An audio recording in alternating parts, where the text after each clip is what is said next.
Λαβρέντης Διανέλος. Το όνειρο που δεν πραγματοποιήθηκε ποτέ. Το άδοξο τέλος και το ψευδόνυμο του μπαμπά του παλιού κινηματογράφου.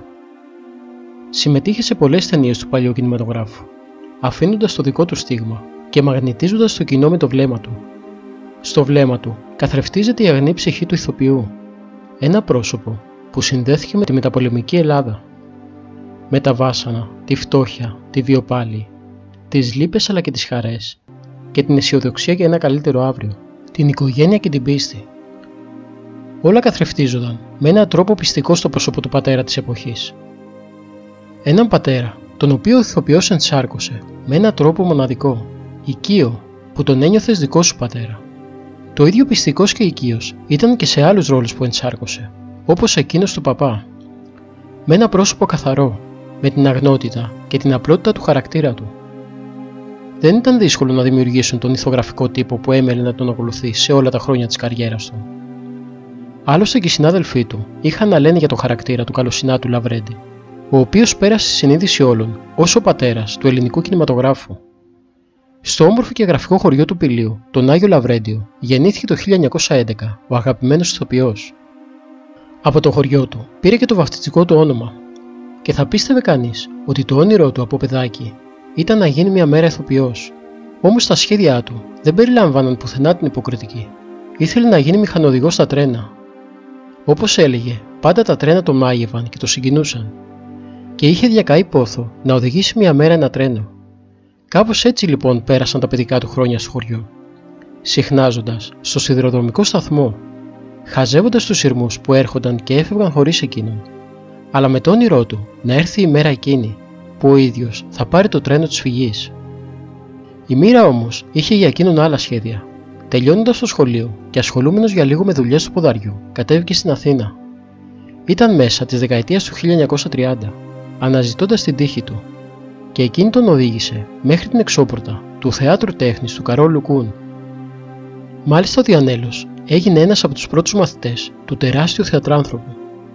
Το παιδί, που κάποτε ονειρευόταν να γίνει μηχανοδηγός ή έστω σταθμάρχης, στο υπόγειο του Κουν ανακάλυψε δύο μεγάλες του αγάπες. Αυτές ήταν η υποκριτική και η Φρόσο Κοκόλα. Η παντοτινή αγάπη του, η γυναίκα της ζωής του, που τους χώρισε μόνο ο θάνατος. Ο έρωτάς του με την όμορφη Φρόσο, τη μετέπειτα μεγάλη ερμηνεύτρια του δημοτικού τραγουδιού, ήταν κεραυνοβόλος. Παντρεύτηκαν λίγα χρόνια αργότερα και απέκτησαν μία κόρη. Το ζευγάρι μοιράστηκε το υπόλοιπο της ζωής του μαζί. Η μόνη φορά που αποχωρίστηκε ο ένας τον άλλον ήταν στον πόλεμο, όταν ο ηθοποιός πήγε στο μέτωπο. Το μακρύ του ταξίδι στον ελληνικό κινηματογράφο, τον οποίο υπηρέτησε πιστά, με το ήθος και τη σεμνότητα που τον διέκριναν, ξεκίνησε το 1948. Το ντεμπούτο του έγινε στην ταινία «Οι Γερμανοί ξανάρχονται» και μέχρι το 1975 έπαιξε σε 195 ταινίες. Η απροσχημάτιστη απλότητά του ως άνθρωπος αποτυπώθηκε και στη μεγάλη οθόνη, μέσα από τους ρόλους του πατέρα, του παπά, του ανθρώπου της διπλανής πόρτας, του βιοπαλαιστή, σε μια εποχή που η ελπίδα ότι θα τα καταφέρουμε ήταν φωλιασμένη στην ψυχή των απλών ανθρώπων. Και ο Λαβρέντης Διανέλος αυτό το «θα τα καταφέρουμε» το εξέφρασε με τον πιο απλό και παραστατικό τρόπο. Γι' αυτό και το κοινό ταυτίστηκε μαζί του και τον θεωρούσε δικό του άνθρωπο. Και η εκφραστικότητα και η φυσικότητά του στο παίξιμο ήταν παρημιώδης. Πολλοί πίστευαν ότι ήταν αυτοδίδακτος, και ας είχε τελειώσει τη σχολή του Κουν, και ας είχε βρεθεί για πολλά χρόνια στο πλευρό των πιο σημαντικών ανθρώπων του θεάτρου. Βρέθηκε και στο πλευρό των περισσότερων Ελλήνων ηθοποιών και στον κινηματογράφο.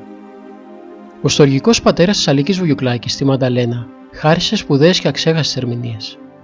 Και μπορεί η ρόλη του να ήταν δευτεροκλασάτη, όμως η φιγούρα του πάντα ξεχώριζε. Και με την ίδια άνεση μπορούσε να περάσει από την κωμωδία στο δράμα. Το 1975 αποσύρθηκε από την ενεργό δράση, θέλοντας να ξεκουραστεί παρέα με τη σύζυγό του, στο σπίτι που είχαν φτιάξει με κόπους στο μάτι Αττικής. Ωστόσο, η μοίρα είχε και πάλι άλλα σχέδια για εκείνον, και το όνειρό του να περάσει στα στερνά του με τη Φρόσο του έμεινε και αυτό ανεκπλήρωτο. 2 χρόνια αργότερα έμαθε ότι έχει καρκίνο. Ταξίδεψε μέχρι και στην Αμερική για να δώσει τη δική του γενναία μάχη. Δεν τα κατάφερε όμως. Η ασθένεια τον νίκησε και στις 16 Σεπτεμβρίου του 1978 άφησε την τελευταία του πνοή σε νοσοκομείο του Σιάτλ, σε ηλικία 67 ετών. Και κοντά του είχε τις δύο μεγάλες του αγάπες, τη Φρόσο και τα τρένα. Το νοσοκομείο ήταν δίπλα, σε ένα σιδηροδρομικό σταθμό. Και κάπως έτσι ο αγαπημένος Λαβρέντης Διανέλος πήρε το τρένο για το μεγάλο ταξίδι, εκείνο που δεν έχει επιστροφή. Ο ηθοποιός δεν ήταν αγαπημένος μόνο του κόσμου. Όλοι οι συνάδελφοί του είχαν να λένε για τον αδαμάντινο χαρακτήρα και την καλοσύνη του. Άλλωστε, ήταν ο πατέρας του ελληνικού κινηματογράφου. Τον αγαπούσαν όλοι και είχε καλές σχέσεις με όλους. Αν και καρδιακός του φίλος, που τους χώρισε μόνο ο θάνατος, ήταν ο Μίμης Φωτόπουλος.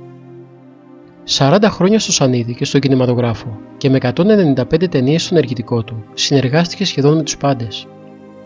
Και θα πίστευε κανείς ότι στο τελευταίο αντίο θα ήταν όλοι εκεί.